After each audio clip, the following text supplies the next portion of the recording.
poco se ha tratado, pero es un circuito que se parece bastante al de los capacitores. Al de los capacitores, eh, pero en este caso la parte de acá es un inductor. ¿Ok? La forma más fácil de recordar es que se acuerdan que en el capacitor al principio se comportaba como alambre cuando estaba en proceso de carga. ¿Ok? Y luego, después de mucho tiempo, cuando el tiempo tiende a infinito, es decir, cuando el tiempo tiende a infinito es que pasa mucho tiempo, unos cuantos segundos, y ya se vuelve circuito abierto. ¿Okay? Acá en este caso pasa todo lo contrario. Acá en este caso actúa como circuito abierto y luego después de mucho tiempo actúa como alambre. Entonces, justamente a estas reciben un nombre en análisis de circuitos, la cual se llama zona estable o estado de estabilidad. Entonces, cuando nos dicen estado de estabilidad, justamente nos están indicando que el componente con voltaje variable o corriente variable se encuentra en este estado. Entonces, bueno, el siguiente problema, el interruptor está cerrado en el tiempo menor que cero. ¿Qué significa esto de tiempo menor que cero? Que tiempo menor que cero no quiere decir que de alguna manera estamos considerando, mmm, por así decirlo, tiempos negativos necesariamente, pero lo que estamos diciendo es que prácticamente en un tiempo t significa que antes de iniciar, antes de cuantificar eso, es decir, que estamos con un cronómetro y de la nada contamos de 0 hasta acá, a veces nos interesa el estado inicial en el que se encontraba. Justamente el estado inicial se encuentra en valores menores que 0. Entonces, cuando nos dice esto, es un sinónimo de qué ocurre antes de iniciar el circuito. Y en esta se establece condiciones de estado estable. ¿Ok? ¿Qué dice? Que durante tiempo menor que 0, el interruptor está cerrado, es importante. O sea que aquí esto está abierto, o sea que esto está después. Y luego se abre en tiempo igual 0. ¿Ok? O sea, aquí estamos suponiendo de que está cerrado el switch. Y acá se abre, está abierto. ¿De acuerdo? Una vez que tenemos establecido eso, entonces vamos en este caso a estudiar el primer caso, que es cuando el circuito está cerrado. Entonces en este caso vamos a suponer que esto se conecta acá, está conectado. Entonces el circuito queda cerrado y ¿qué dice? Que se establecen condiciones de estado estable. La pregunta es, ¿quién de los elementos tiene corriente y voltaje variable? ¿El resistor o el inductor?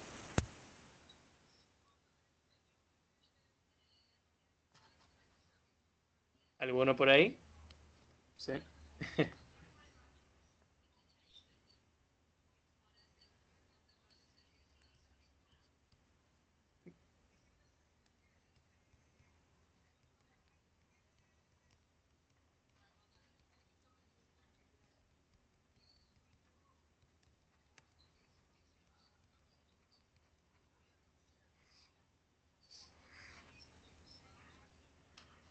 Esta resistencia, este inductor, la resistencia, las corrientes y los voltajes son constantes. Ahora cuando se combina con este inductor, este se opone a los cambios bruscos de corriente y también implica los voltajes. Entonces cuando se opone a estos cambios bruscos, al oponerse a estos cambios bruscos, en este caso la corriente no puede pasar de que cuando estábamos en circuitos con RC que pasaba que se encendía y ¡pac! Tomaba un valor enseguida de un valor, yo que sé, de 12 volts. Acá en este caso no, si tú tienes presente un inductor o un capacitor, estos elementos se oponen a los cambios bruscos de corriente debido a su naturaleza derivativa. Entonces, en vez de generarte esta cosa acá con impulso, básicamente te va a generar una curva característica que se va a componer en general de eh, exponenciales, exponenciales RC, o exponenciales multiplicadas con un factor sinusoidal. ¿Ok? Esto se verá más adelante y se verá que con ecuaciones diferenciales sale. ¿Ok? una sesión anterior y en consulta, en la sección de consultas, para quienes me vinieron a preguntar por el proyecto, se le mostró una manera fácil de encontrar esta ecuación característica para describir su circuito RLC. ¿Ok? En este caso era muy importante para su proyecto. ¿Ok? Entonces, muy bien. Una vez que se cierra este circuito, o sea, está cerrado inicialmente en el tiempo menor que cero, entonces, claro, dice que se establece condiciones de estabilidad.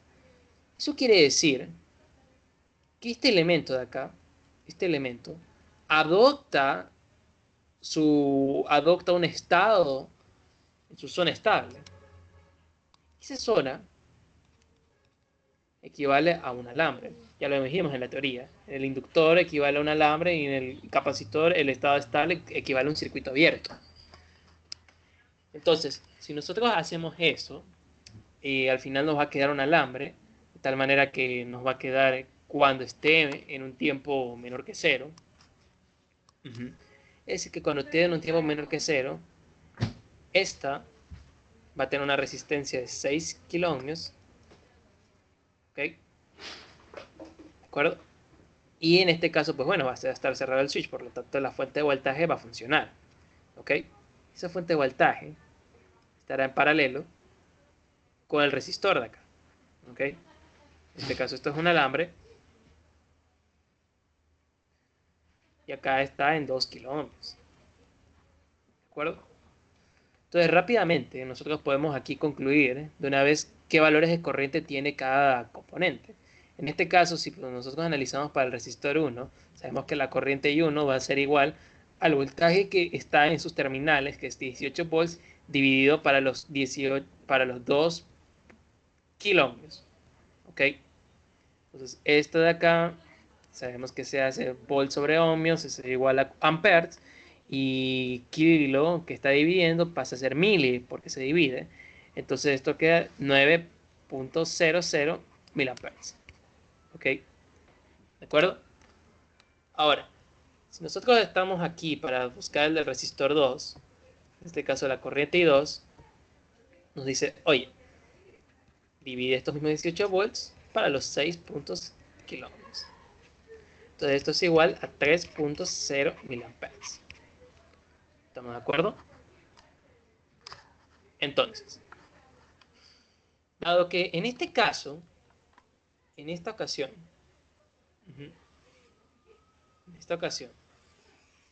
nosotros ya sabemos qué condiciones iniciales va a tener y nuestro circuito en estado estable.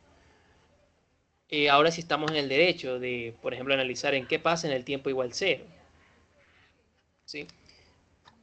Esto acá que estoy haciendo es algo que se hace en análisis de redes eléctricas.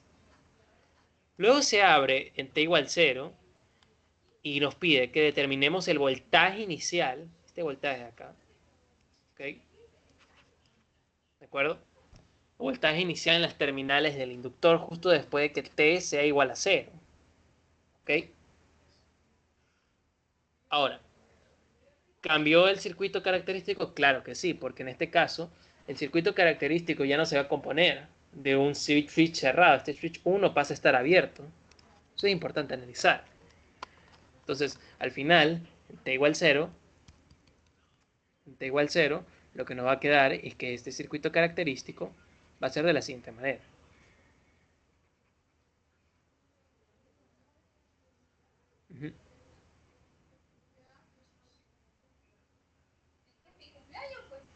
Y acá en este caso el inductor.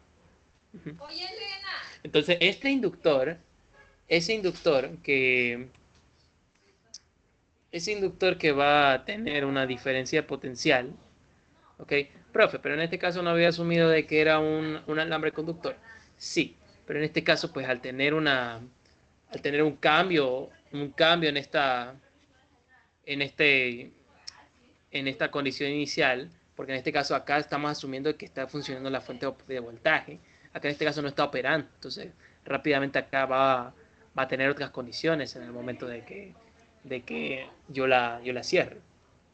Entonces, si nosotros medimos con un multímetro en las terminales AB, ¿ok? A nosotros nos va a interesar nos va a interesar pues qué medida está marcando este voltímetro.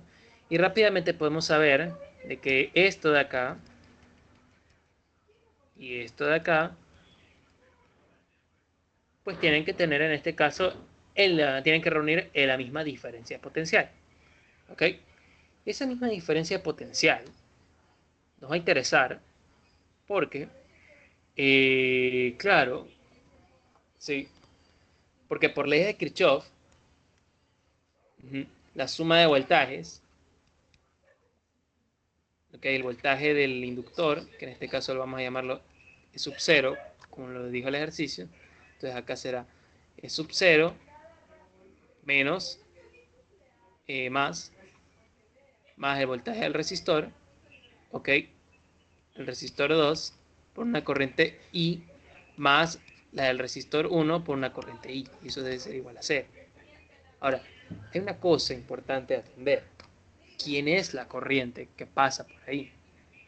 Porque es importante entender de que no es a lo loco decir, bueno, en este caso, decir que, bueno, pues en este caso, pues la corriente está, la corriente es esta, porque el, lo cierto es que lo cierto es que habría que decidir y analizar. ¿De acuerdo? Entonces, la pregunta es, ¿cuál corriente en este caso debo escoger? ¿Cuál es la corriente que circula? ¿La conozco? ¿La conozco sí o no? ¿Qué sugieren, chicos? Uh -huh. ¿Será que conozco la corriente I? Uh -huh.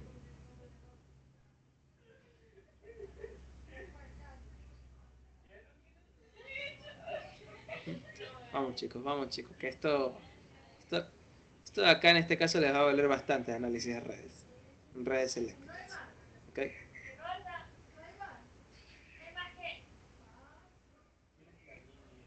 Sí. Igual la sesión estará corta, así que tampoco pretendo sustituir, pero seguramente en este caso tal vez en compensación simplemente de esto lo dejaré como una sección extra. ¿Ok? ¿De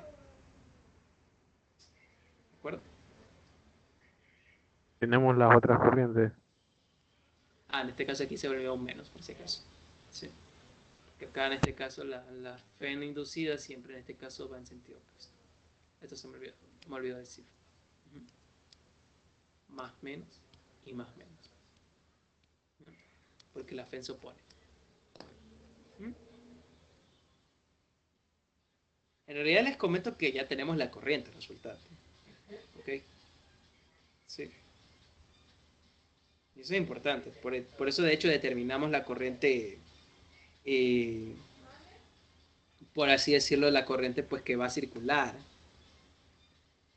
justamente antes de que opere. ¿De acuerdo? Sí. Uh -huh. Uh -huh. Eso es muy importante, chicos.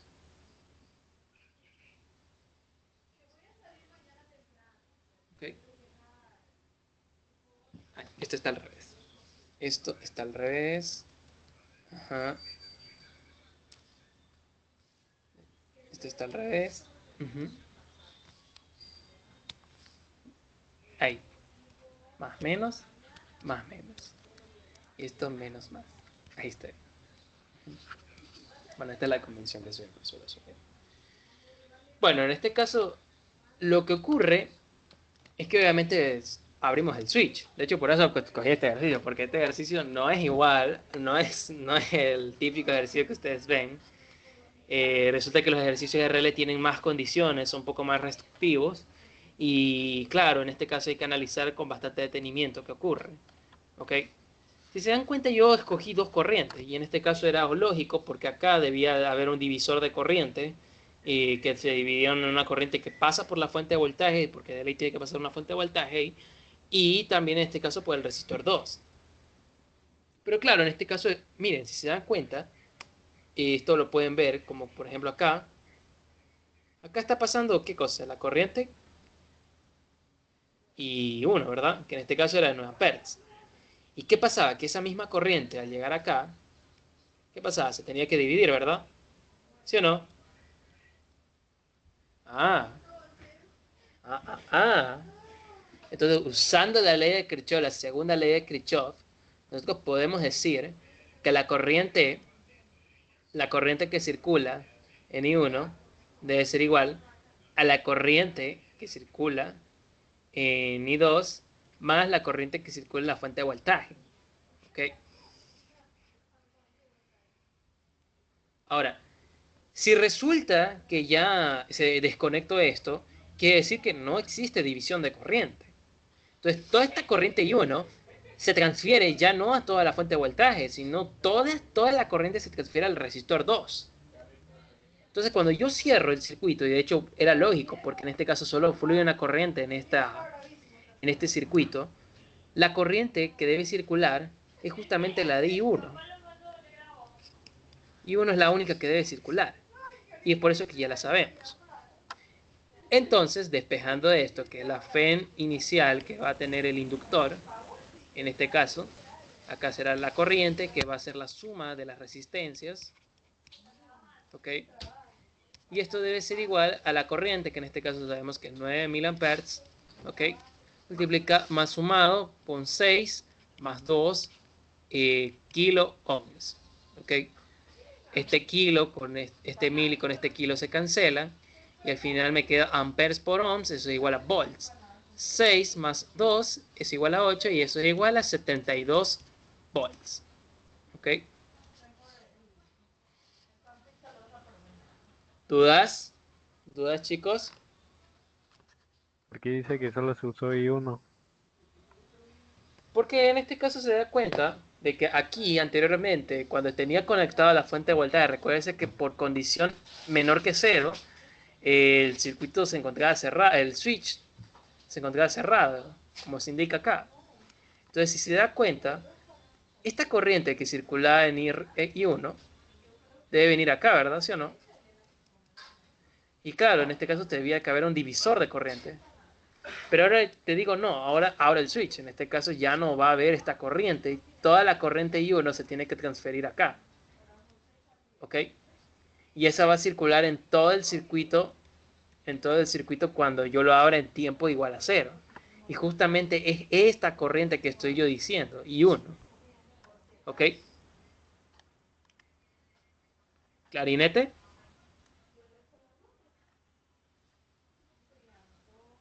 Uh -huh. Bien. Se podría decir que entonces I2 sale de I1, que es cuando pasa por la resistencia, que Perdón. I1. I2, I2. Entonces I2, Claro. O sea, en este caso acá si aplicamos la ley de nodos en el primer estado, que es cuando t sea menor que cero, se va a cumplir esto. Porque obviamente va a haber una corriente pasando por la fuente de voltaje, aunque suene raro, pero es que tiene que haber, porque en este caso las fuentes eh, absorben energía. ¿Ok? Sabemos que la potencia es igual a V por I, entonces de ley aquí hay una corriente. Y por ley de nodos se sabe de que aquí tiene que haber un divisor de corriente.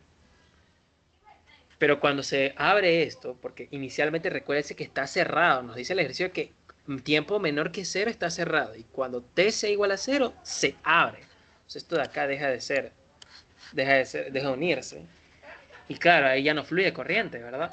Y como no fluye corriente, esta corriente de acá, que nos hacía, digamos, hacia el divisor, acá en esta suma, ya no existe. Y simplemente concluimos que I2 es igual a I1. Y por eso en este caso concluimos que simplemente esta corriente resultante que hacemos en este circuito RL simplemente es I1. ¿Dudas? Disculpe, una pregunta. Cuénteme. ¿Cómo se determina el sentido de descarga del inductor? Bueno, en este caso recuérdense que el sentido de descarga del inductor simplemente es contrario a como en este caso usted lo asume. ¿Por qué? Porque recuérdese que por la ley de Faraday, que decía, es que por eso está el menos, le comento. Es algo que no expliqué mucho de detalle en clase, pero si se dan cuenta en sus libros, aquí hay un menos, ¿verdad? ¿Sí o no? En la ley de inducción de Faraday, ¿verdad? ¿Sí o no? ¿Sí o no, verdad? Entonces, claro, esto implica de que, por ejemplo, el sentido de la corriente, como yo la asumí, si por ejemplo yo asumo que la corriente acá es positiva, ¿ok? Y eso implica de que si yo, por ejemplo, mi convención es que siempre voy de más menos, pero te está diciendo que la fe en el componente, o sea, la fe en el componente del inductor, es negativa. Es decir, que va invertida la polaridad como tú la asumiste. Por lo tanto, el sentido de la corriente va cambiando. ¿Sí lo ves? Entonces, por eso es que en este caso, por ejemplo, yo asumí positivo acá. ¿Sí lo ven? Al sentido de la corriente. ¿De acuerdo? Pero en este caso acá, voy de menos a más. ¿Ok? En este caso no importa. Acá en este caso, esta corriente es una corriente, digamos, por así decirlo, variable, ficticia, que ya luego eh, al despejarla en este caso, podré saber eh, en qué sentido va. En este caso, pues, acá nos insiste de que debemos hacerlo en el sentido de estabilidad, y uno debe ser en el sentido de estabilidad, ¿ok? Y claro, pues en este caso, pues la convención nos indica de que los inductores en este caso, pues deben en este caso establecerlo interpolado, es decir, contrario a la polarización que tú impones a los resistores, ¿ok? Entonces, eso es lo que nos indica la ley de Faraday, ¿de acuerdo? Con este menos. Sí, este menos, y por eso es que muchos ejercicios ni siquiera le ponen, sino que solo te sacan la magnitud, porque a veces solo te interesa la magnitud de la fe, ¿ok? Ahora, ¿qué extremo de la bobina está a mayor potencial? ¿A o B? Es una excelente pregunta. ¿Ok? Esto básicamente nos está preguntando, oye, acá tiene que haber una diferencia potencial, porque en este caso ya vimos que realmente cuando llamamos voltaje es una diferencia potencial. Pero, ¿quién es mayor? ¿Quién es mayor? Es una excelente pregunta. ¿Ok? En este caso, no estoy usando las leyes de Kirchhoff. O sea, sí las estoy usando, pero en este caso lo estoy usando en las condiciones de estabilidad. Condiciones de estabilidad. ¿Qué quiere decir eso? Que en las condiciones de estabilidad estoy asumiendo un estado en el cual se va a encontrar el componente. De tal manera que no sea necesario usar una ecuación diferencial. Porque aquí tendría que usar una ecuación diferencial, no cabe duda. ¿Ok? En este caso acá sería un circuito RL y ese circuito RL tendría que darme como resultante esta suma de componentes. ¿Ok? Esta suma de componentes, como lo van dando cuenta, se puede modelar como un circuito. Pero el problema es que resolverlas lleva mucho tiempo. ¿Ok? Entonces, dado que lleva mucho tiempo resolverla, entonces mejor asumo pues, condiciones de estabilidad. De esa manera es la cual se resuelve el análisis de redes, les comento. ¿Ok? Asumiendo condiciones de estabilidad y condiciones iniciales, las cuales nos permitan obtener simplemente el voltaje deseado en ese instante. Ahora, ¿qué extremo de la bobina está a mayor potencial? ¿A o B? Bueno, lo cierto es que dése cuenta, ¿ok? Dése cuenta que aquello asumí el sentido de la corriente. ¿Sí la ve? ¿De acuerdo? Yo asumí el sentido de la corriente. ¿Sí o no? Y claro, yo apliqué la ley de voltaje de Kirchhoff. Acá en este caso puse el voltaje del inductor más el voltaje del resistor 1, 2 más el voltaje del resistor 1. O sea, usted tiene que analizar qué está poniendo acá. No es simplemente porque sí. Y acá de una vez puse el negativo. Acá. ¿Sí lo ve? Puse el negativo. Si hubiera puesto positivo, este voltaje de acá me saldría negativo de acá. ¿Y qué quiere decir eso? Lo que quiere decir es que el sentido de la corriente va para el otro lado. En este caso, no hay ningún problema y básicamente pues el voltaje positivo nos está diciendo de que la polaridad asumida es correcta. Acá. ¿De acuerdo? ¿Entendieron? Entonces, si nos hubiera salido negativo, básicamente lo que hubiera pasado para que yo hubiera aquí puesto positivo, así por así decirlo, o sea, para que yo hubiera puesto positivo, debía asumir que esto es más menos. ¿De acuerdo? Si hubiera esto hecho más menos acá, entonces acá, si se dan cuenta, al pasar a sumar, me saldría negativo esto de acá, y básicamente lo que me diría algebraicamente es, oye, esta polaridad que acabas de asumir va en sentido contrario. Entonces, te está diciendo que básicamente esta sería la realista, ¿de acuerdo?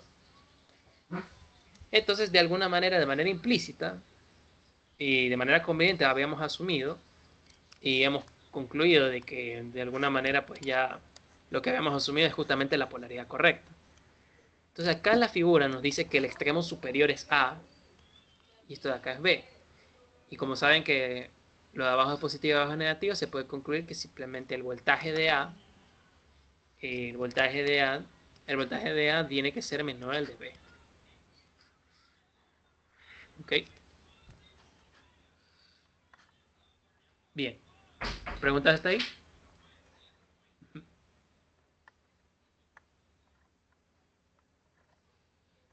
Ok. Bien. Ujú. Sí, este ejercicio es bonito, la verdad. Me gusta. Ahora, dice grafica a mano las corrientes. Bueno, no lo voy a graficar a mano, pero sí lo voy a graficar en tableta. Una vez que lo grafique en tableta, pues en este caso ustedes lo podrán visualizar. Ahora, dice que grafique en R1 y R2 como función del tiempo, tomando las direcciones de estado estable como positivas. ¿Ok? En este caso ya sabemos que acá I1 es positiva y acá I2 también va en el sentido de la corriente. Acá I2. Recuerden que para t mayor que 0, para t igual a 0, estamos estudiando cuando, cuando t es igual a 0, el switch, ¿qué pasa? Está abierto. El switch está abierto. Dado que el switch está abierto, ajá, entonces al final tengo un circuito RL, que es básicamente el que tengo acá. Entonces lo voy a dibujar de nuevo acá.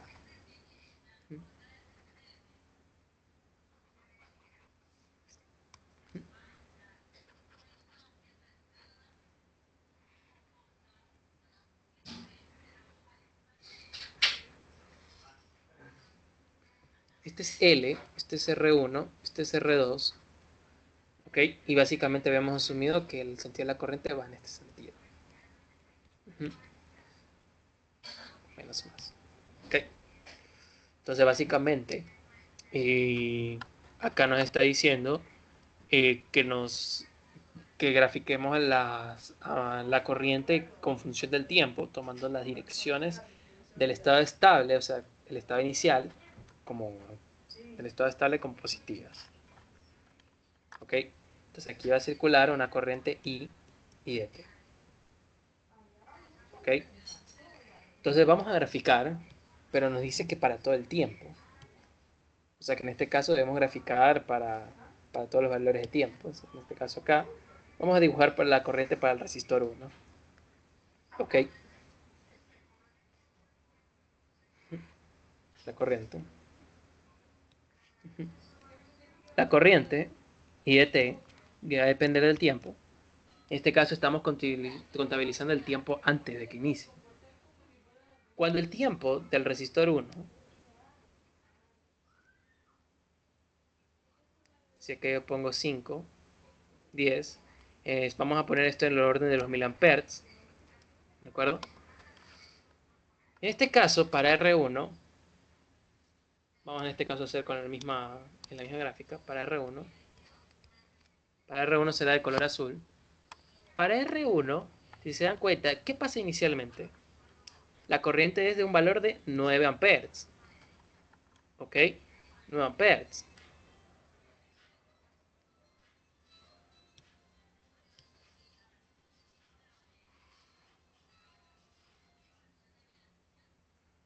¿De acuerdo? Y luego de que este,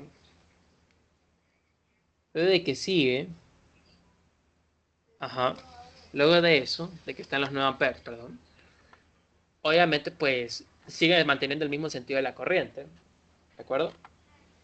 Sí, sigue manteniendo el mismo sentido de la corriente y por lo tanto pues en este caso pues en un circuito RL recuérdense que, claro, cuando el RL está con fuentes, cuando RL está con fuentes y está asumiendo, eh, está en este caso descargado, entonces se va a cargar y por lo tanto decir que se cargue básicamente es que aumente la corriente. está aumentando la corriente cuando se carga. La corriente cuando se carga. Eso es diferente al capacitor. En el capacitor la corriente va disminuyendo. Aumenta la corriente cuando se carga, cuando está con la fuente. Pero en este caso, a partir de t igual 0, se desconecta de la fuente. Entonces se empieza a descargar. Y esa corriente pues tiene que tender a 0. Entonces básicamente pues, más o menos se va a ver así. Se va a ver así.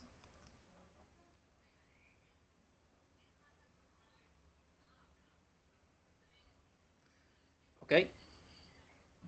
Bien. Ya.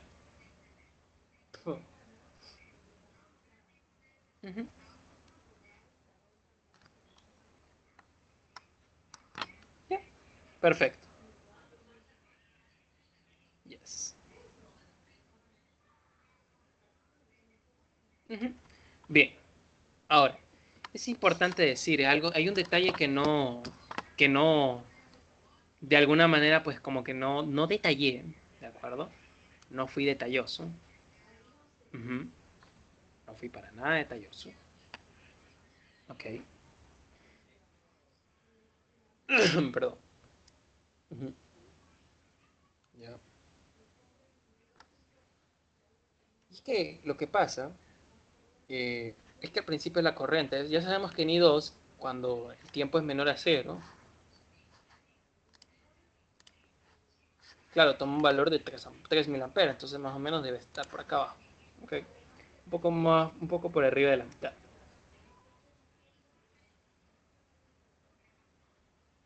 ¿De acuerdo? Sí. Ujú. Un poco por arriba de la mitad. Ujú. Pero ahora aquí tenemos un problema. Un gran problema. Tenemos un problema aquí. Un problema, problemita, problemón. ¿Ok? Un problema, problema, problema, problemón. Sí. ¿Cuál es el sentido de la corriente una vez que en este caso, pues, adopta eso? ¿Ok? Porque claro, en este caso, pues acá, evidentemente, pues dado que conmuta, está este conmutador acá, este switch que le dicen, en realidad su nombre propio es conmutador, ¿de acuerdo? Ese conmutador conmuta, se abre, y en este caso, pues tiene un punto de discontinuidad que hace que hace que tenga un estado brusco de corriente. ¿Ok? ¿Qué quiere decir con esto? Que lo que verdaderamente debemos hacer era un poco estudiar esta parte de que imponía la dirección. En este caso, dése cuenta que la corriente, la corriente,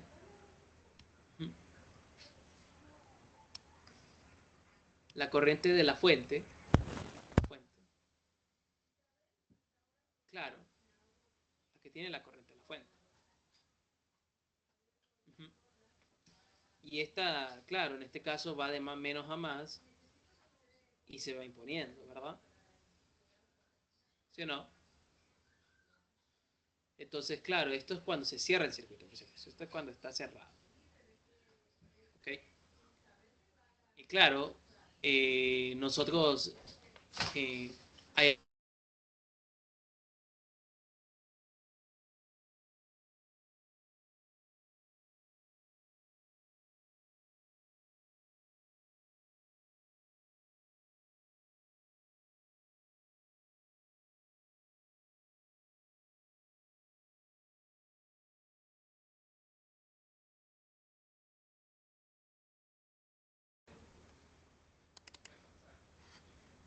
creo que se me fue un ratito la transmisión, pero bueno. Eh, pero lo que estaba diciendo es que cuando estábamos en la parte de circuito cerrado, ¿qué pasaba? Que obviamente pues esto está cerrado, estamos suponiendo que está cerrado, suponíamos que estaba cerrado y claro, nosotros por convención, y sabemos que la corriente, esa dirección de esta fuente se impone de menos a más en las fuentes. Entonces esto va para arriba, ¿ok? Ahora, si estoy acá, estas corrientes pueden salir de alguna forma. ¿Ok? Nosotros habíamos hecho esta ley de acá de Kirchhoff, en la cual I1 era igual a I2, y esto era igual a más la fuente de voltaje. ¿Ok? Pero en este caso, acá no hicimos ninguna convención, solo hicimos aquí en este caso una igualación algebraica. A ver, el signo. Entonces, si nosotros tomamos este nodo acá, nosotros tomamos esta referencia, acá referenciamos. No sé si quiero que se den cuenta, pero acá, claro, si está la corriente de este I1, va a querer irse a la referencia y claro, está en la corriente asumida que estamos acá. ¿Sí lo ven? Está en la corriente que habíamos asumido. Pero acá, esta I1, esta I verde, que la habíamos ya como que deducido después del estado en el que se abría el conmutador, pues mira que aquí la habíamos asumido. Pero eso no tiene mucho sentido con la referencia. Para que vaya la referencia tendría que irse para acá. Entonces realmente la ley de nodos sería algo así. La I de la fuente debe ser igual a la I1 más la I2. ¿Okay? Si es que quisiéramos ir a hacer apropiadamente. Y claro, este es I2 asumida en el estado estable. Y nos dice que asumamos la dirección de la corriente como positiva en el estado estable. ¿Sí lo ven? Entonces, luego de que se abre el conmutador, cambia el sentido de la corriente porque ya vemos que tiene que este I2 imponerse al sentido de la corriente I1. Entonces, claro, si se dan cuenta, cambia de sentido. Entonces, a pesar de que va a adoptarlo, estos 9 amperes en magnitud, los va a tomar en dirección opuesta al estado estable. Ah, entonces realmente,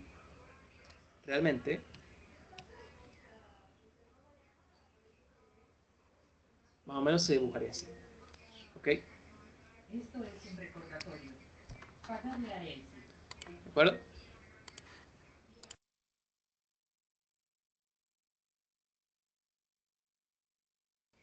Listo. Ok.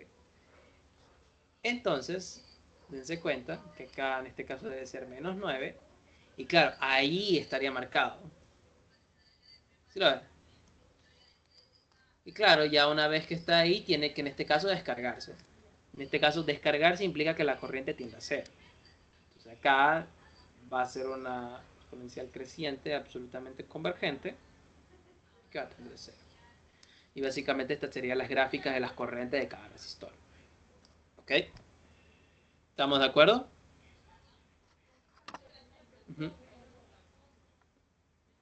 Bien. Ya, por último, muestre valores antes y después de t igual a 0. Bueno, eso ya lo hicimos, ¿ok? Acá básicamente grafiquemos antes y después de igual a 0. ¿Y cuánto tiempo después de t igual a 0 la corriente R2 llega a tener el valor de 2 miliamperes? ¿Ok? 2 miliamperes. Este I2. ¿De acuerdo? La corriente en R2. En este caso seguimos con el circuito. Nos dice que después de t igual a 0, o sea, para acá, o sea, estamos en este estado de acá, esta región de acá, o sea, esta región de acá, ¿de acuerdo? Para R2, que se esto de acá. ¿Sí o no? Y nosotros sabemos que para la corriente en RL, la corriente en RL sin fuente, por la ecuación característica sabemos que será esa IT, será la amplitud, la máxima, y máxima, que ya sabemos que I máxima será menos 9 miliamperes, ¿ok? Por el factor Euler a la menos T sobre tau, ¿ok? Sabiendo que tau es igual a L sobre R, ¿ok? Y claro, en este caso nos pide evaluar para cuando la corriente es 2 miliamperes, ¿ok? 2 miliamperes. Entonces, dado que está en 2 miliamperes, nosotros podemos en este caso ya trabajarla, ¿ok? Entonces será acá I máxima, que ya sabemos que será menos 9 volts, 9 amperes, perdón, amperes, Euler a la menos T, tau, y esto 2. Entonces finalmente, pasando a dividir, Eh, en este caso sería menos. Sí, sería menos también, menos 2 amperes. Ahí sí tiene sentido. Ujú, sí. Claro, porque en este caso necesita 2 amperes en el resistor 2, pero ya claro, ya sabemos que en este caso debe ir en el mismo sentido, en RL, ¿ok? A la dirección que habíamos asumido. Entonces acá sería Euler a la menos T sobre tau, y esto igual a 2 sobre 9, aplicando el logaritmo natural a ambos miembros, ¿ok?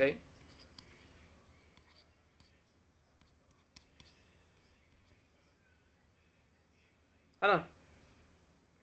No, sí está bien. Mm,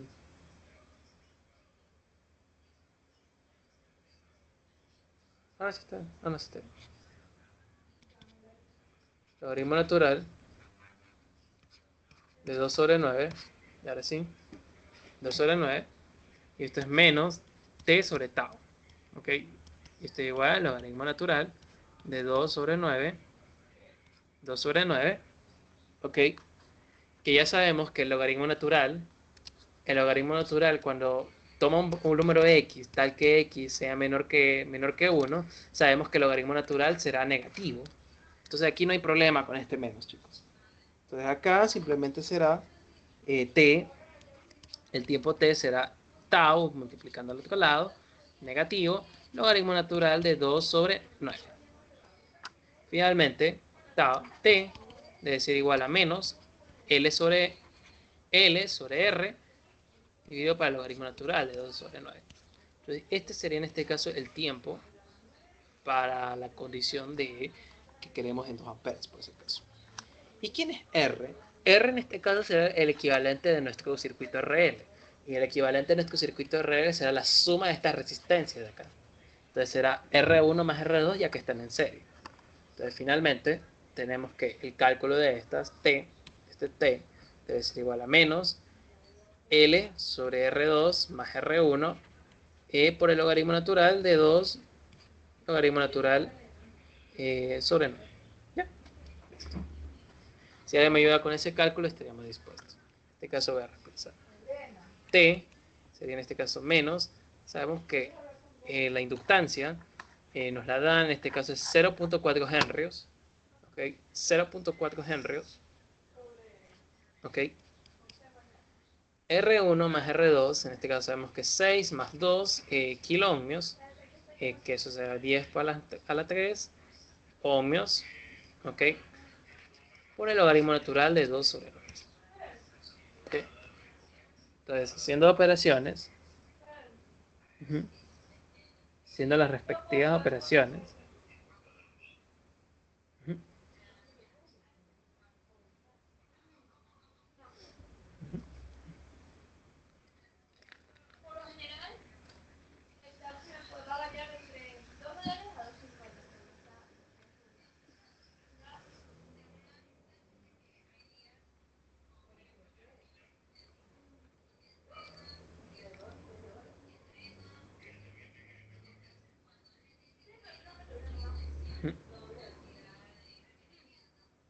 esto es igual a... esto me sale 7.52 por 10 a la menos 5. Esto también es igual a 75.2 por 10 a la menos 6 o lo mismo que 75.2 microsegundos. Que será el tiempo en este caso que va a tardar. Si miren que 75.2 microsegundos, eso es, o sea, es un segundo por 10 a la menos 6, o sea, es casi imperceptible, chicos. Y eso que estamos trabajando con una resistencia relativamente grande.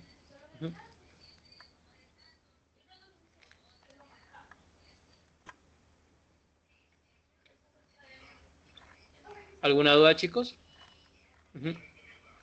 Ejercicio humilde.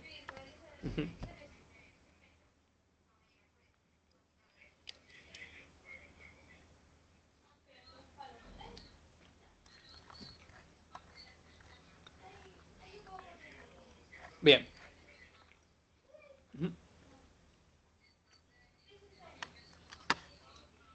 Esta parte de acá no la voy a hacer por si acaso. Sí. Esta literal C no la voy a hacer. Porque no encuentro la página no encuentro la página justamente para comparar el resultado.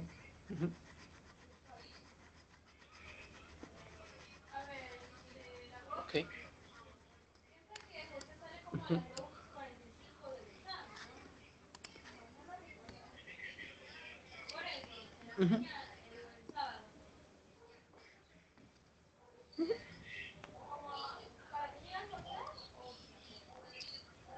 Un toroide.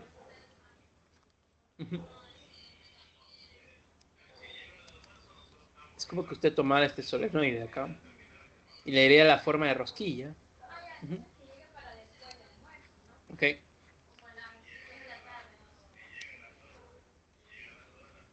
Si usted le diera esta forma de rosquilla,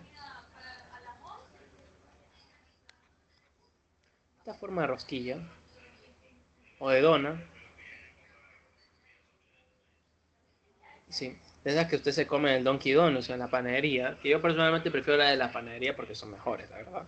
Son más baratas y hasta son más ricas, la verdad. Con todo el afán de ofender.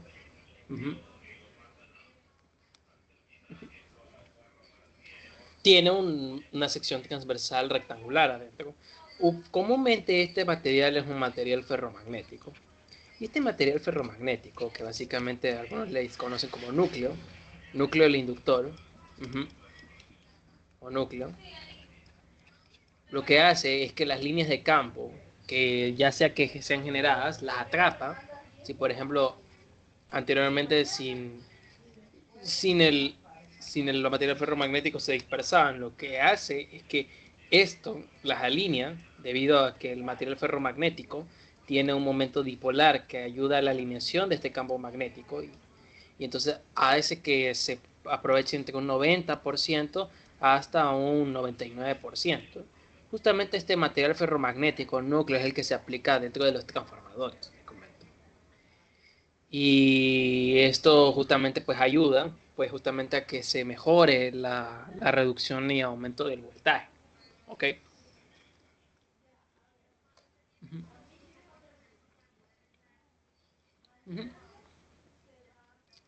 Pero bueno, Fernando, dime, ¿cómo deduzco eso? Ya dejas de comer. Sí, chicos, lo sé, yo entiendo. Pero también primero es la comida. Pero bien emocionado también para resolver. Si nosotros utilizamos la ley de Ampere, en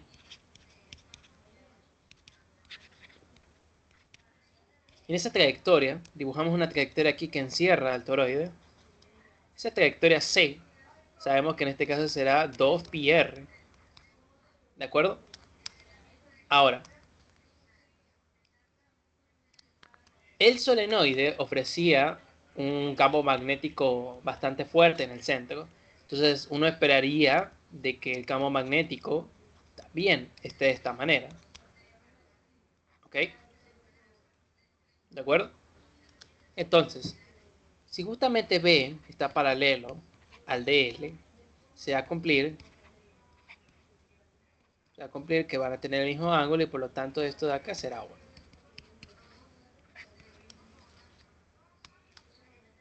Entonces, reemplazando la integral, sacando por fuera la magnitud de L,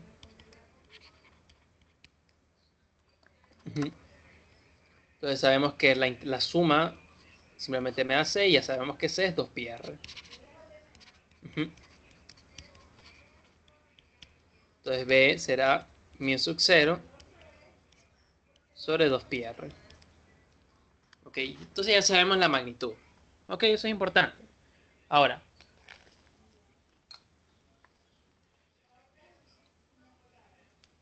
recuérdese que la inductancia se define como la cantidad de espiras en cuestión.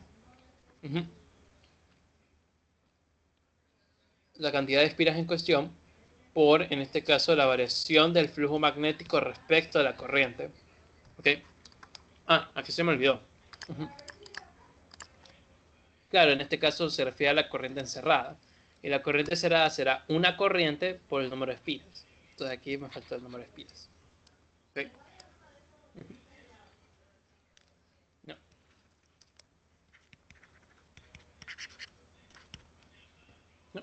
Ok.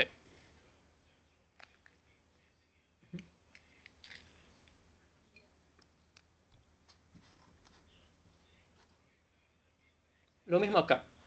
Ujú.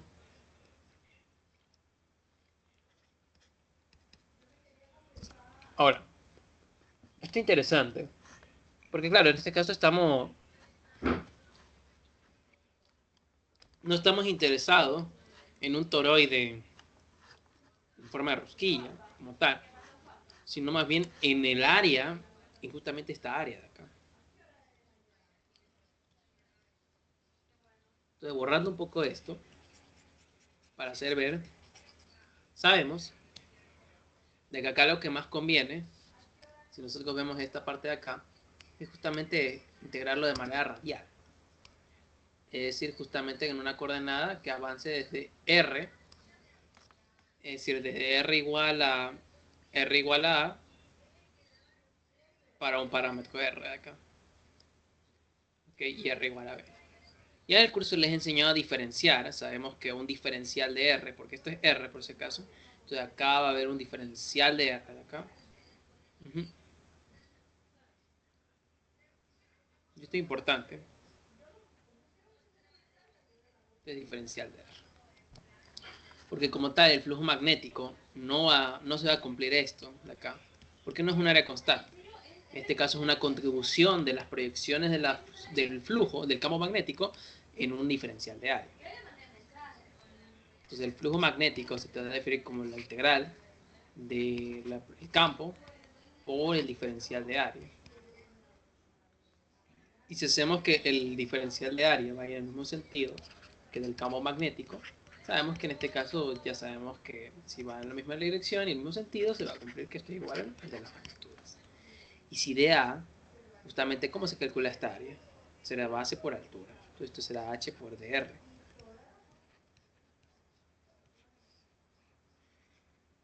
¿Ok?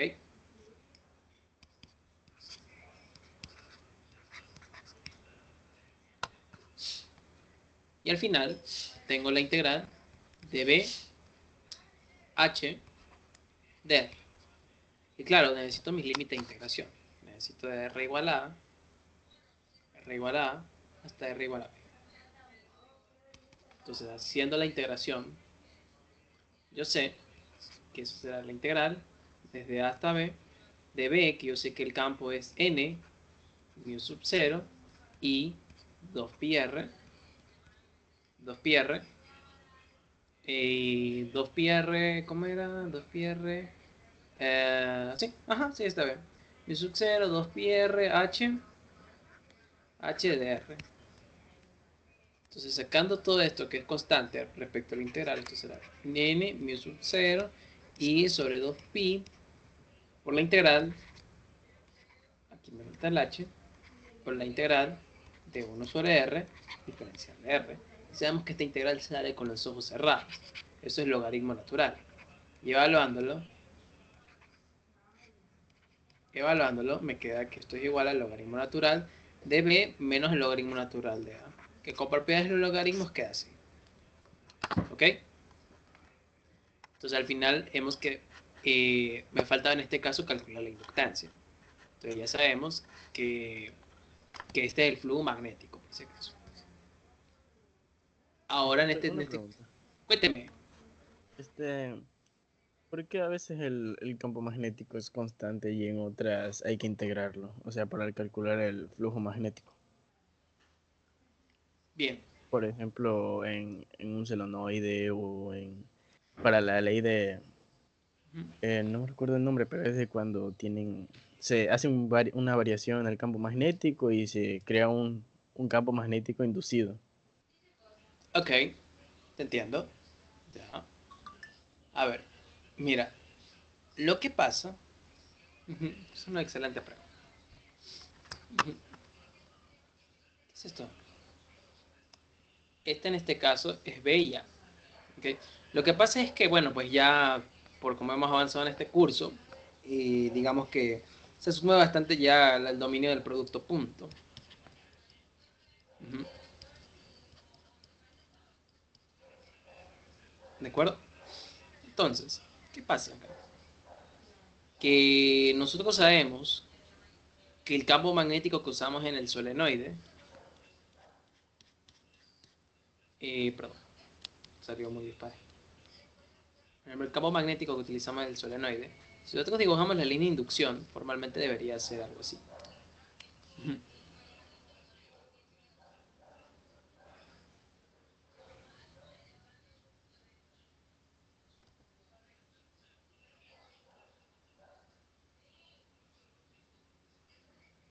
Y obviamente acá nos interesa pues el campo magnético. Como tal, no es que calculamos solo el campo magnético. Resulta que el campo magnético está asociado a un punto del espacio. Entonces el campo magnético en este caso nos interesa en el centroide. Acá, dése cuenta que el campo magnético yo lo calculé para cualquier punto perteneciente a la dona. ¿Ok? O sea, este de acá, este campo magnético. Ahora, el problema acá es que quiero que se dé cuenta de algo, y es que en el solenoide, si usted se da cuenta, ¿qué pasaba con el área? Si yo dibujo mi vector área,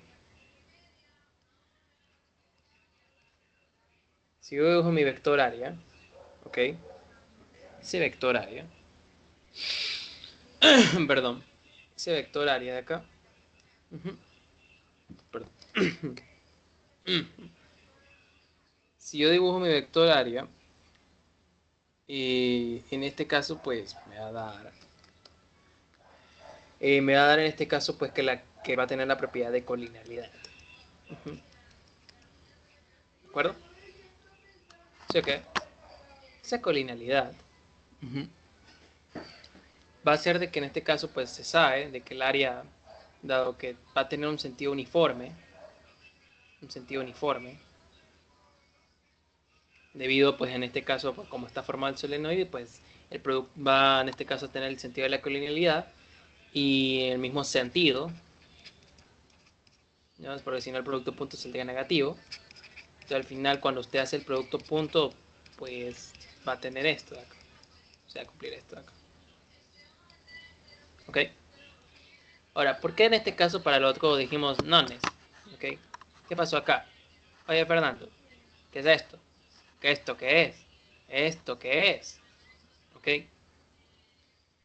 Lo que pasa es que nosotros estamos expresando el área y estamos expresando el área como una integral. ¿Por qué? Porque el flujo magnético, a diferencia de esta área del solenoide, que si se da cuenta no sufre ninguna torsión, ¿ok? ¿De acuerdo? Sino que los círculos se encuentran unidos, ¿ok? Acá hay algo importante, que acá en este caso están torcidas acá. Son rectángulos, ¿ok? ¿De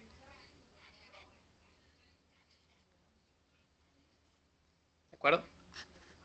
Ahora, más importante es que ahora resulta que este material ferromagnético no es un círculo,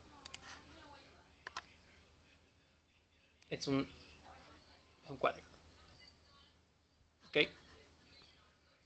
Este cuadrado, pese a que yo podría creer que de alguna manera lo podría calcular, ¿no? Ok, lo podría calcular directamente. No mantiene, uh-huh, no mantiene uniformidad el área, ¿ok? Perdón. Uh-huh. Sí.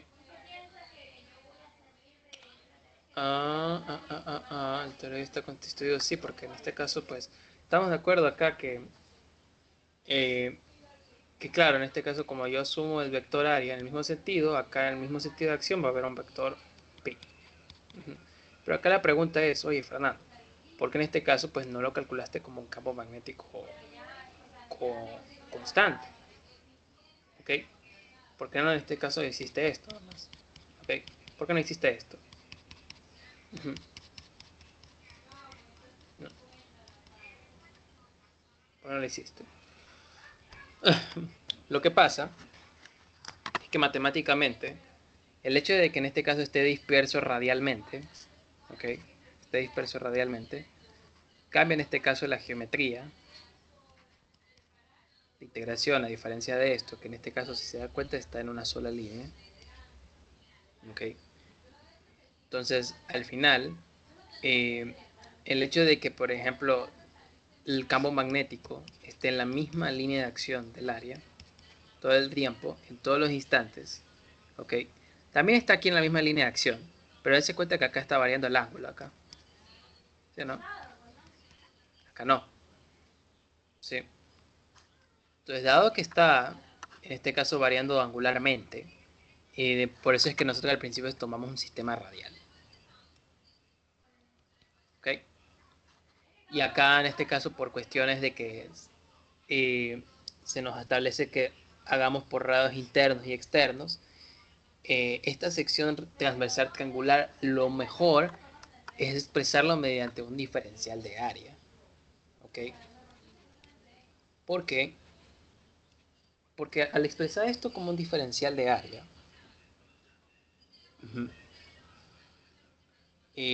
nosotros,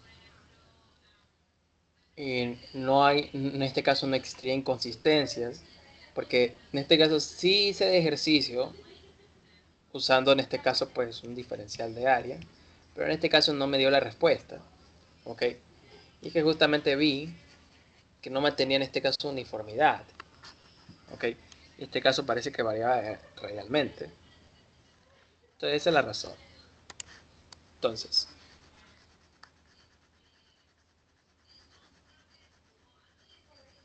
para no extenderme mucho, porque me acabo de extender bastante en esta parte. Este es el flujo. Entonces acá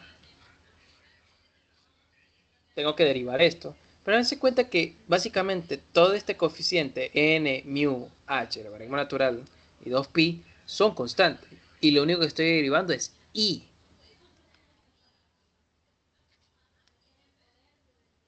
Y esto en este caso tendría que multiplicarse por n cuadrado. Bueno, en este caso i, la derivada de i es 1, h, 2pi, logaritmo natural de b sobre a, y esto es di derivando de i. Sabemos que esto es 1. Y en este caso quedaría demostrado, quedaría totalmente demostrado, la fórmula a la cual queríamos llegar. Ahora en el literal B dice que utilizando este resultado calcule la autoinductancia de un toroide de 500 vueltas, para el cual A vale 10 centímetros y B vale 12 centímetros y H vale 1 centímetro. A vale 10 centímetros, B vale 12 centímetros y H vale 1 centímetro. ¿Ok? Y es de 500 vueltas. 500 vueltas. Entonces, haciendo uso de nuestra poderosa calculadora, ¿ok? Nosotros introducimos estos valores.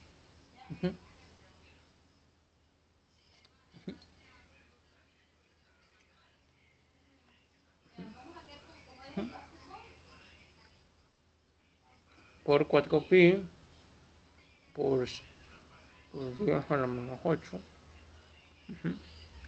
por 1 por 10 a la menos 2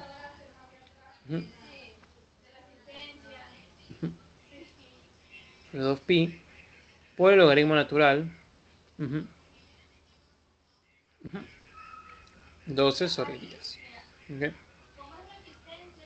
este caso tiene una inductancia bastante elevada. ¿Ok?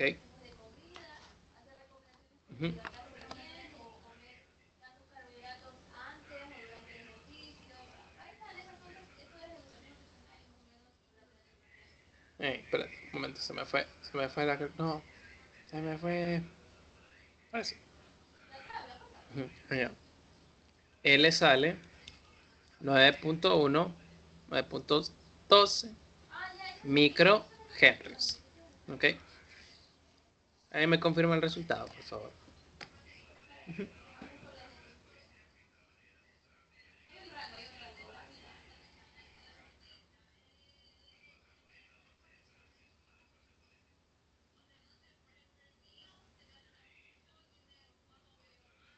Los valores, ¿cuáles son?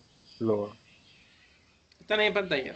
A vale 10 centímetros, B vale 12 centímetros, H 1 centímetro y esto es 500 los, vueltas. Ah, puse 10 a la menos 8 y era 10 a la menos 7. No, miren, ya hice algo mal.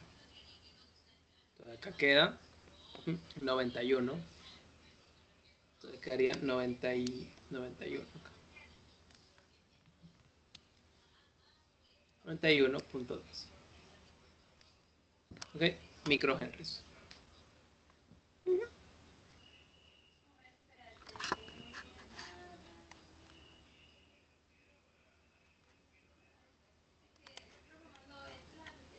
Mm, mm, mm, mm, mm, mm. No, A ver. Porque de hecho creo que se me olvidó poner. Mientras hacen eso. Porque se me olvidó poner uno de corriente alterna. Ok.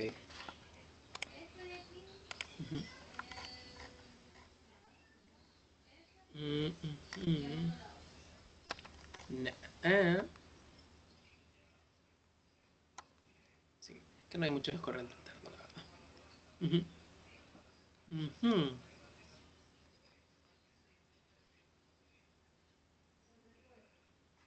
El resistor representa, supongo que su resistencia es la fuente representa un amplificador de audio que produce señales de amplitud de voltaje entre 10 volts a toda la frecuencia. El inductor y condensador deben funcionar como filtro de paso a banda de voltaje de salida a la entrada de 1/2. Ok. A 200 y 400 Hz. Determinen los valores necesarios de I que integrará de ser. No, esto no lo van a tomar. No, gracias.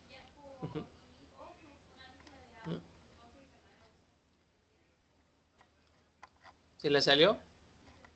91 microhenry.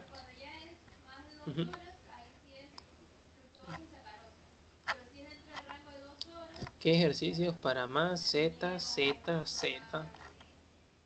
A ver, potencia en el circuito, la fuente.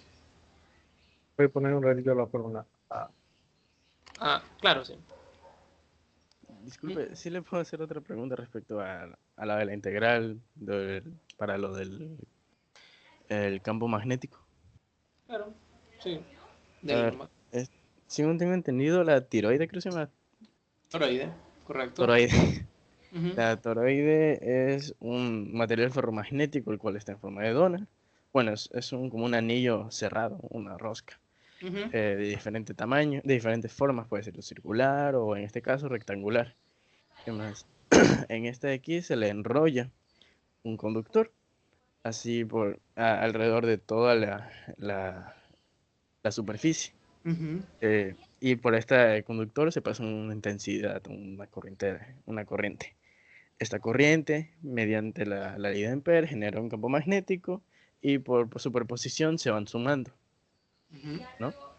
Y al ser un material ferromagnético,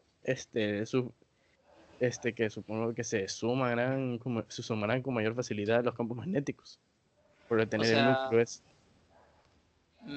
el material ferromagnético, ¿se acuerda el capítulo de las espiras? El cual usted calculaba, tenía el campo magnético, ¿verdad? ¿Se acuerda? Y luego usted definía un mu vector, ¿verdad? ¿Sí se acuerda? Que era igual a la espira, el número de espiras, pues el área en cuestión. ¿Sí o no? Y que luego el torque era mu cruz B, ¿verdad? ¿Sí o no? ¿Verdad? ¿Sí se acuerda de eso, verdad? Claro. Ok. Se preguntará, ¿por qué esto les enseña? Y realmente sí tiene que ver bastante. No sé si se acuerda de cuando estábamos haciendo esas gráficas ahí de cuando estábamos haciendo el momento dipolar magnético, ¿verdad? Que en este caso alcanzaba su punto máximo cuando este vector mu se alineaba al del campo magnético, ¿verdad? ¿Sí lo ven? ¿Ok? Uh-huh. Porque sabemos que el torque, el producto punto P, que era mu cruz campo magnético, negativo, perdón, será igual a menos mu cruz B coseno teta. Y claro, en este caso pues se alcanzaba su punto máximo cuando teta era igual a menos 1, cuando teta igual era pi. Ya, pero ese no era el punto. El punto es que justamente esto coincidía cuando mu y b estaban alineados. Y se preguntará, oiga, ¿y esto qué tiene que ver con este ejercicio?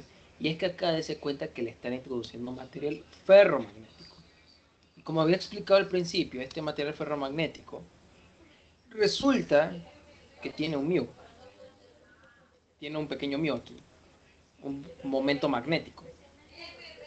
Tiene un momento magnético aquí, magnético. ¿De acuerdo? Ese momento magnético va a hacer que de alguna manera pues eh, tienda a alinear el campo magnético. Este campo magnético que va a generar, que normalmente suele ser un poco disperso en las aperturas, o en el centro, en este caso suele dispersarse, hace de que de alguna manera el campo magnético se uniformice, ¿de acuerdo? Se haga uniforme, y que en este caso pues la uniformidad del campo magnético sea justamente la que nos interesa. ¿Ok? Precisamente por ese efecto de que uniformiza dentro del área y hace que de alguna manera pues se aproveche, no se disperse el campo magnético, es que viene la necesidad, y mucho más por esta curvatura que hace el radio, esa dispersión que naturalmente tienen los campos. Recuérdense que en el solenoide, por eso es que dibujé la línea de inducción, porque en las puntas y también en el centro un poco pues, como que de alguna manera se dispersan. En el centroide es más atenuado el campo magnético, pero con el material ferromagnético se aprovecha más el campo magnético, ¿de acuerdo? Por este tema de la alineación del momento, porque se alinea, tiende a alinearse. Recomiendo que busque un video del momento dipolar magnético y vea cómo se alinean los míos. Y esto mismo va a ser para el campo magnético. Entonces esa alineación nos importa bastante porque con este material ferromagnético va a hacer que los B se alineen y se uniformicen, ¿ok? Haciendo que tengan una pequeña variación. Entonces, de hecho, por esa razón se recomienda integrar, ¿ok?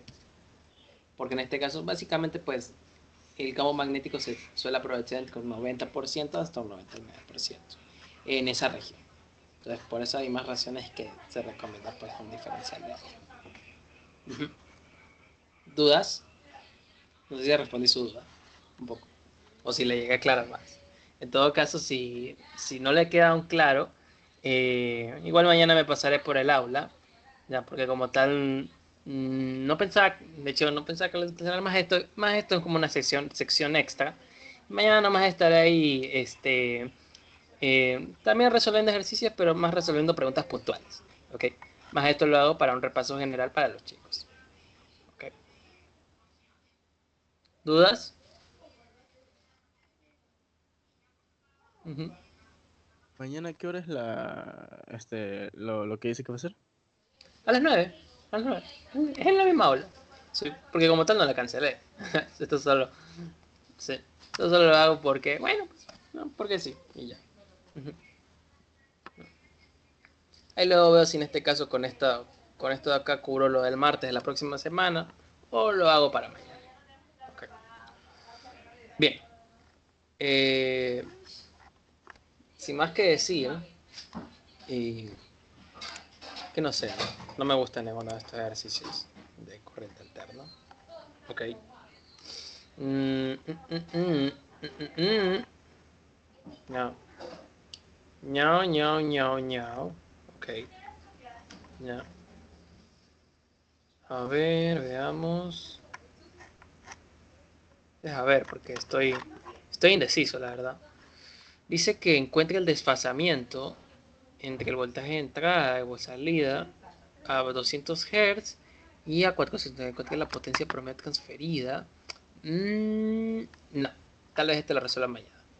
Porque acá en este caso utiliza el factor de calidad, que es algo que no se le ha dado, la verdad. Y tampoco es algo que tomen, pero bueno. Si no, en este caso ahorita planteo un circuito RLC, como en este caso lo habíamos planteado. Disculpe, Ok, cuénteme. yo tengo un ejercicio así de solenoide. Bueno, es de calcular el campo eléctrico, o sea, era expresar el campo eléctrico de un solenoide. Entonces yo usaba una par de leyes que no había visto, entonces no sé si le gustaría analizarlo o no sé. La fe inducida se expresa como el flujo magnético. Pero esto es un voltaje, ¿verdad? Esto es una diferencia potencial. ¿Sí o no? ¿Ok? Entonces, básicamente, esa diferencia potencial nosotros sabemos que se expresa como el negativo de la integral de línea en la trayectoria. ¿Ok? Entonces, realizando la igualación, ¿ok? Perdón. Realizando la igualación, tenemos que la integral de línea no conservativa debe ser igual a la variación del flujo magnético. ¿Ok? Sí. No, creo que de eso se trata el ejercicio. Sí. En este caso, voy a obviarlo. Por favor, me lo muestra después. Y lo resuelvo mañana. ¿Ok? ¿Ok? No, pero básicamente es el cálculo de campos eléctricos no conservativos que son el resultado de la ley de Faraday. ¿Ok? Que de hecho es muy interesante porque los campos no conservativos, ¿ok? O sea, ya entramos un poco en la parte de teoría electromagnética, ¿ok? Pero si ustedes saben, por la ley de Ampère, se sabe de que los campos magnéticos son generados por corrientes. Pero ustedes saben que las corrientes, la corriente es generada por la densidad de corriente proyectada en el diferencial de área. Y ustedes saben que por ley de Ohm, si estamos en un material óhmico, generalmente esto sería igual a la conductividad por el campo eléctrico. Entonces hay una conexión directa entre el campo magnético y el campo eléctrico. Entonces al final se llega a una conclusión de que el campo eléctrico formó como una fuente de campo magnético. ¿Ok? Pero claro, en este caso pues la ley de Ampère no, no te habla de un campo eléctrico constante, sino de una fuente de campo eléctrico variable. ¿Ok? Sí. Y lo mismo para el campo eléctrico. ¿Ok? Para el campo eléctrico. Resulta que los campos magnéticos también generan corrientes. Los campos magnéticos generan corrientes. En este caso acá, el campo magnético actúa como fuente del campo eléctrico. Y ese campo eléctrico es no conservativo. No conservativo. De hecho, chicos, es solamente este campo no conservativo es el que justamente usan en sus casas. La mayoría de los campos eléctricos no son conservativos, les comento. O sea, los campos eléctricos conservativos eran en condiciones electrostáticas. Bueno, si me puede enviar por interno el ejercicio, en este caso el día de mañana la resuelvo con gusto. Ok, así me da el tiempo de analizar y pues bueno, pues no tendremos tantos errores. Entonces para concluir esta ayudantía, ok, probablemente pues no espero que sea una ascensión completa. Podemos en este caso indagar sobre un circuito RLC, pero en este caso pues interesante. ¿Y cuál es ese interesante, profe? Bueno, en este caso tenemos una fuente, pero ahora yo le digo, no, ¿sabes qué? Me dio la gana de molestarte y ahora sabes que lo voy a hacer en paralelo. Oh, ahí las cosas cambian. ¿Ok? ¿Por qué? Bueno, no cambia significativamente, les comento. ¿De acuerdo? No cambia significativamente. Pero sí van a hacer unas cositas diferentes.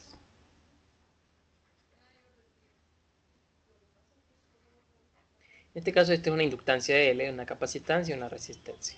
Y en este caso será una fuente de voltaje P. ¿Okay?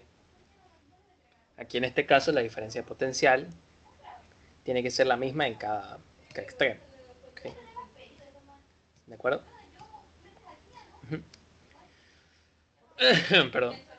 Sí, la ecuación característica nos dice que la corriente para la corriente total debe ser igual a la corriente del resistor más la corriente del capacitor más la corriente del inductor. Oye, Fernando, pero en este caso usted no asumió ninguna referencia, algo por el estilo. Sí, yo entiendo. Yo entiendo. ¿Ok? En términos integrodiferenciales, ¿ok? Cuando resolvamos una ecuación diferencial que tenga en este caso esto, que va a tener en este caso el voltaje de un capacitor, porque sabemos que la intensidad de corriente de la resistencia se va a definir como la diferencia potencial de la fuente dividido por la resistencia, la diferencia potencial de la corriente del capacitor, se tiene que definir de una manera integral, ¿ok? Porque sabemos que la carga del capacitor dividido para la diferencia potencial es igual a la capacitancia, ¿ok? Entonces, si nosotros sabemos que la carga es igual a la diferencia potencial por la capacitancia, entonces esto de acá, que es esta corriente, si la derivamos, tendremos una variación de la diferencia potencial. Entonces, si nosotros en este caso queremos sumar la corriente, sería en este caso I de B de T. ¿Ok? Y acá esta corriente, sabemos que la FEN, la corriente, perdón, sí, la FEN debe ser la FEN inducida, que en este caso pues tiene que ser la misma diferencia potencial, tiene que ser igual a L sobre DI de T. Entonces, pasando a dividir, esta dB, que es variable en el tiempo, ok, esta vez variable en el tiempo, este sobre L, entonces al final paso a dividir, y tengo esta corriente, y al final tendré que estar integral de 0 hasta T.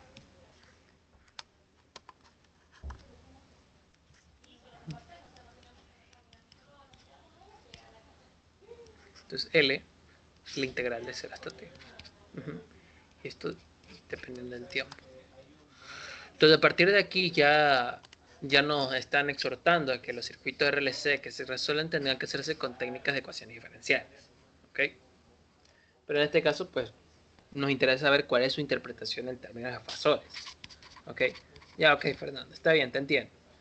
Tengo que resolver una ecuación diferencial, pero también me gustaría resolverla en términos de fasores. ¿Ok? Ya habíamos visto en clase que los fasores son números complejos. O sea, pertenecen en este caso al campo de los complejos. ¿Ok?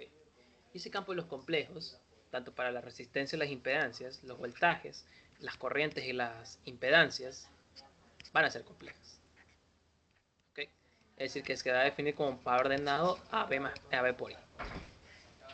¿Sí? ¿Ok? Entonces, si nosotros quisiéramos hacer el cálculo de la diferencia potencial, nosotros podríamos en este caso calcular la corriente del resistor dividido para... no, perdón. La corriente del resistor dividido por, en este caso, la impedancia en cuestión. ¿De acuerdo? Sí, que será en este caso la impedancia del resistor, que simplemente será el resistor. Ahora, el problema será encontrar esta corriente resultante. Ok, no la sabemos. Pero, si yo divido acá tengo esto de acá. Miren esto. En este caso acá tengo el inverso de la impedancia. ¿Ok? Pero nosotros habíamos definido a la impedancia como la parte de la resistencia más el conjunto de la reactancia. La parte compleja que en este caso será la resistencia ofrecida por la reactancia del capacitor e inductor. Entonces, ¿cómo rayos se ve esto en términos de fasores? ¿Ok? Recuérdense que para el circuito RLC en serie, ¿ok?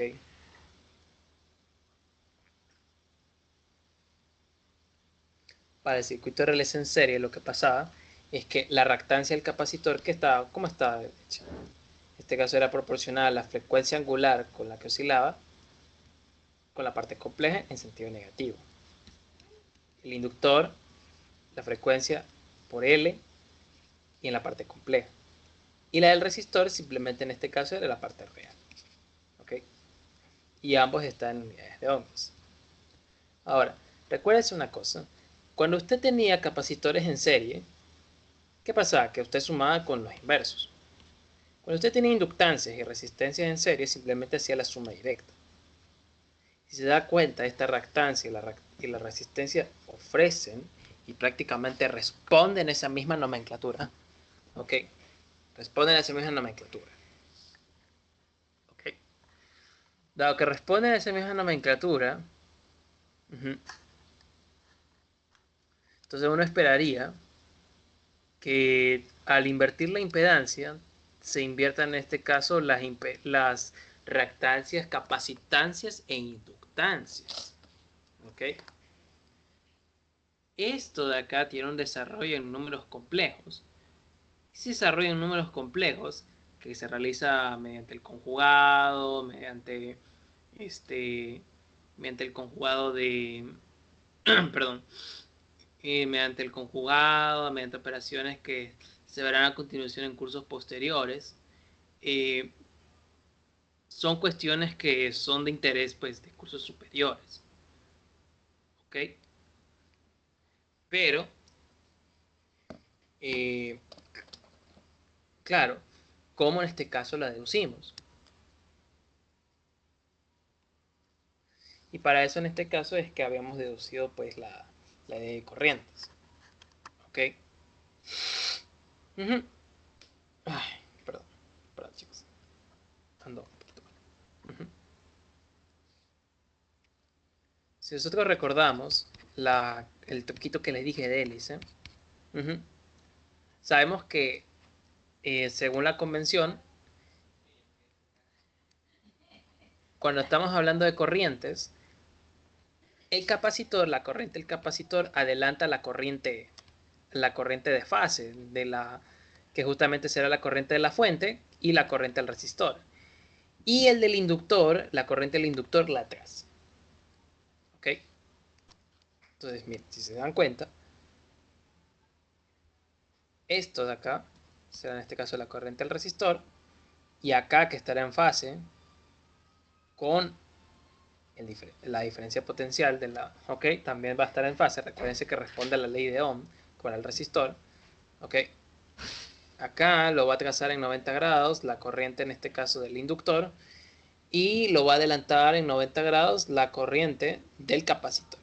Si se dan cuenta, el voltaje es diferente. El voltaje en este caso, el del capacitor lo retrasaba en 90 grados y el del inductor lo adelantaba. Acá es al revés.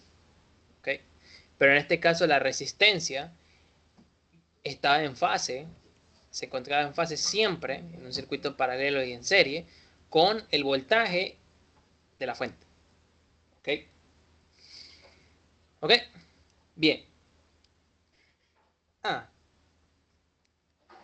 entonces, si nosotros calculamos la corriente de cada una, que es, digamos, la diferencia potencial dividido para la resistencia, ¿ok?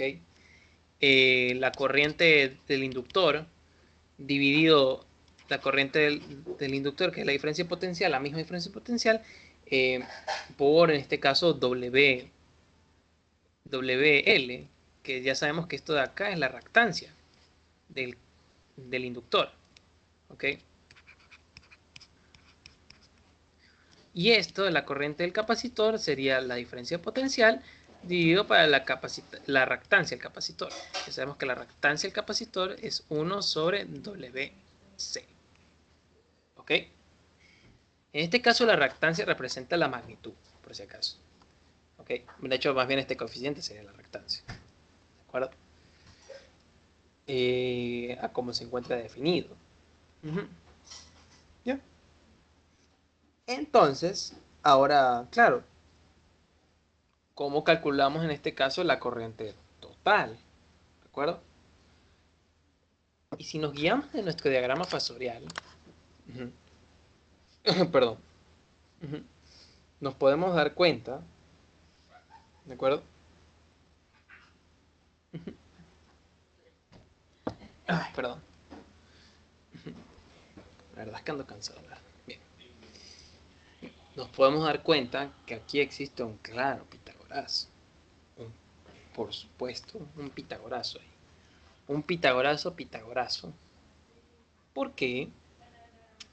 Porque acá, si se dan cuenta, se va a estar armando un delicioso y un gran triángulo rectángulo. ¿Ok? Les invito en este caso a construir. ¿Ok?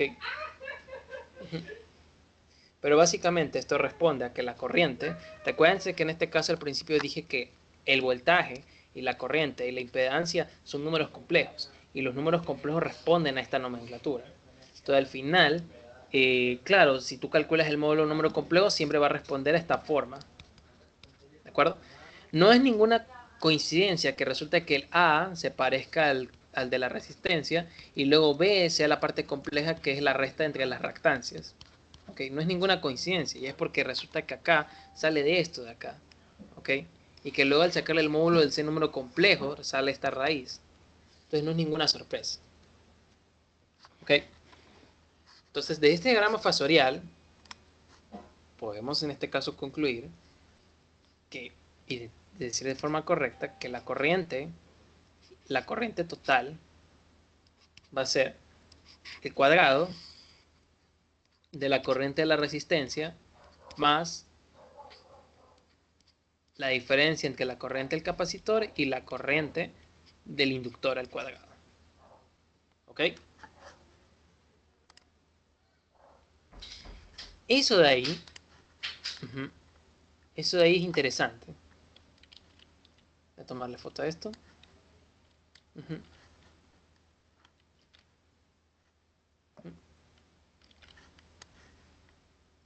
Eso es interesante, porque una vez teniendo en cuenta esto, claro, ya hemos definido en este caso las corrientes, ¿verdad?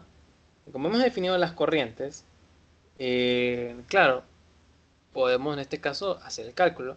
Recuerda que la corriente del resistor, ¿qué era? La corriente del resistor era diferencia potencial al cuadrado sobre la resistencia al cuadrado más la corriente, que en este caso sabemos que la corriente del capacitor era esto de acá, entonces esto pasa arriba a multiplicar, entonces era diferencia potencial al cuadrado por WC, WC al cuadrado, ¿de acuerdo? WC al cuadrado. Ajá. En este caso saben que vamos a ponerlo simplemente como la reactancia del capacitor al cuadrado. Menos la corriente del capacitor, que sabemos que era diferencia potencial XL. Entonces sabemos que esto será diferencia potencial al cuadrado sobre XL. Entonces podemos sacar factor común. Y factor común de la siguiente manera. Ah, cierto. Ah, disculpen, esto no está al cuadrado. Estoy elevando el cuadrado, pero no, esto no está elevado al cuadrado. Bien. Y claro, esto ya sacando factor común sale al cuadrado y al final te queda la diferencia potencial. Porque claro, desarrollas esto, este factor común de diferencial potencial con este cuadrado de acá. Al sacar factor común sale una diferencia potencial cuadrado y al sacar un factor común del resistor sale una diferencia potencial cuadrado que al aplicar la raíz cuadrada te queda esto fuera. Y entonces te queda esto de acá. Y esto es lo importante.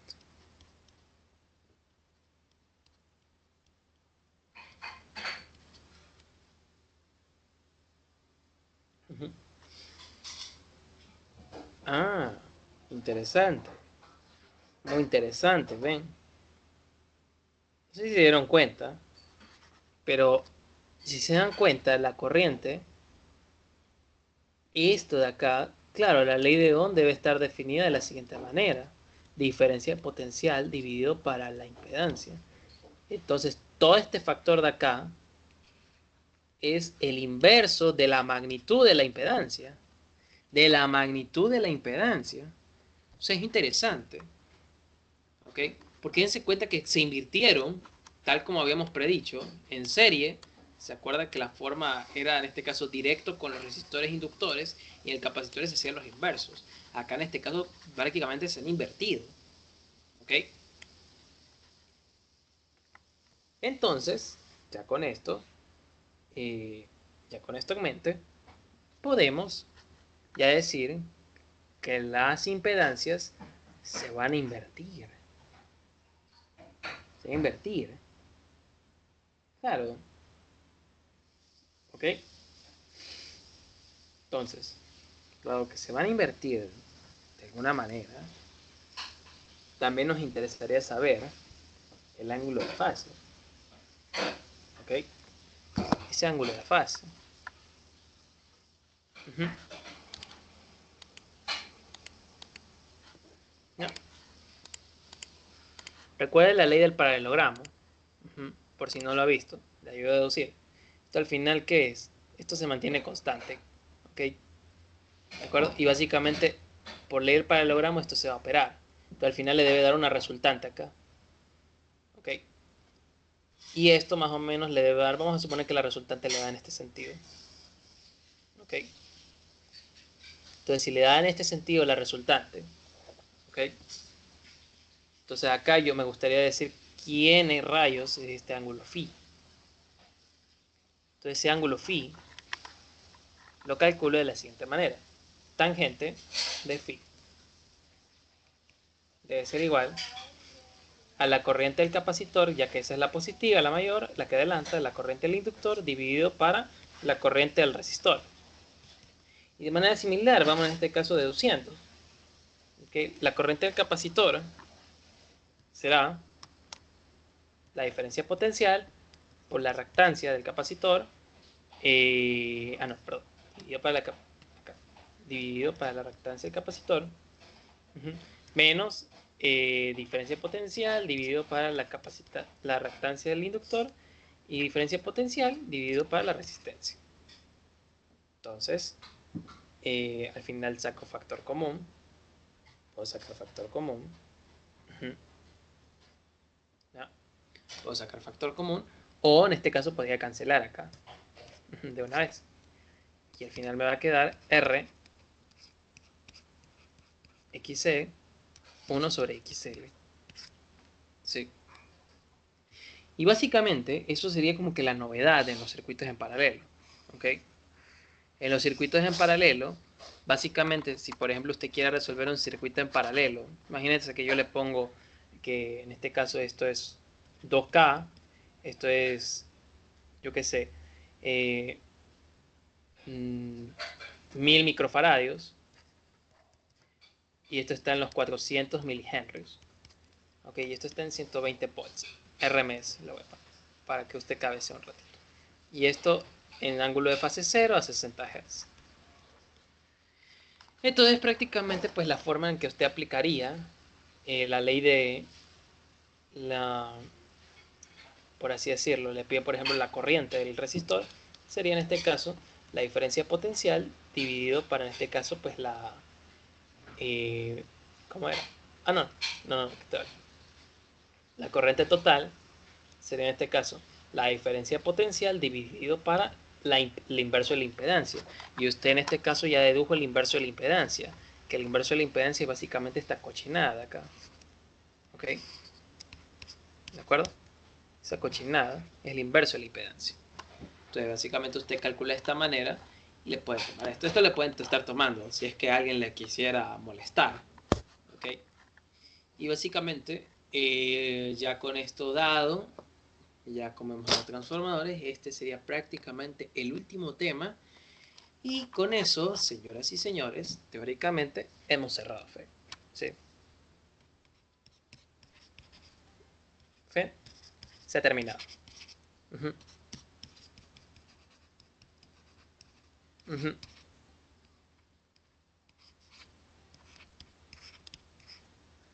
¿De acuerdo? Así que ha sido un gusto, la verdad. Sí, ha sido un gusto.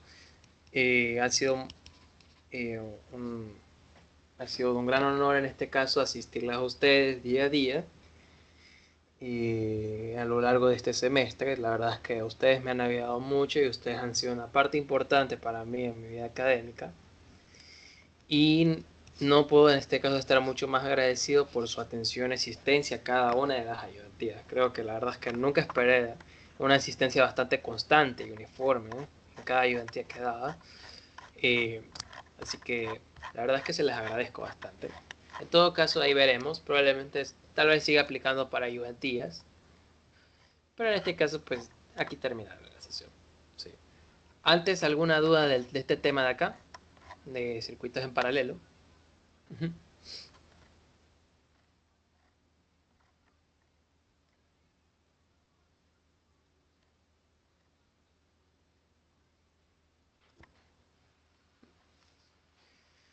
Bien,